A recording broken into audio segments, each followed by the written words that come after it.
जब से Indian overseas Congress के अध्यक्ष सैम पित्रोदा ने इनहेरिटेंस टैक्स को लेकर बयान दिया है, इस टैक्स को लेकर बवाल मच गया है। उन्होंने इनडायरेक्ट तौर पर अमेरिका में लगाए जाने वाले विरासत टैक्स की वकालत की है।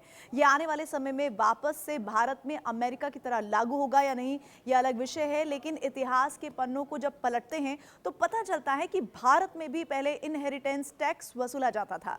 इतिहास के पन्नों में इनहेरिटेंस टैक्स का जिक्र राजीव गांधी की सरकार में मिलता है।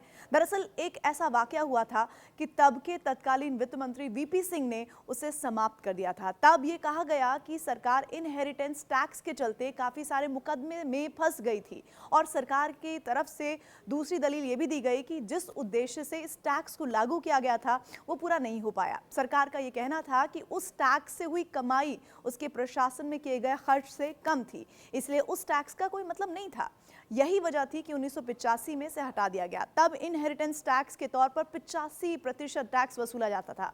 किसी भी देश की तरक्की में टैक्स का बड़ा रोल रहता है और इनहेरिटेंस टैक्स राजीव गांधी की सरकार को इसलिए भी खत्म करना पड़ा कि सरकार खुद इसे लेकर कई तरह के मुकदमों में फंस गई। टैक्स से होने वाले आय उसके प्रशासन की लागत से काफी कम थी।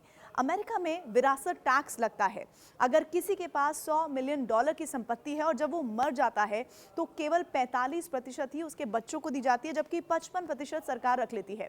विरासत टैक्स एक तरह से संपत्ति पर एक टैक्स है जिसमें किसी मृत व्यक्ति से पैसा या घर किसी को विरासत मिला है तो जिस व्यक्ति को संपत्ति विरासत में मिलती है वो टैक्स का भुगतान करता है और टैक्स की दरें विरासत में मिली संपत्ति और मृतक के साथ उत्तराधिकारी के रिश्ते के ऊपर अलग अलग तरह से निर्भर करती है। हालांकि इस पूरे विवाद को लेकर बहुत ज्यादा कांग्रेस और बीजेपी की तरफ से बयानबाजी हो रही है। अब देखते हैं कि इस पूरे मामले पर क्या क्या डेवलपमेंट्स होते हैं।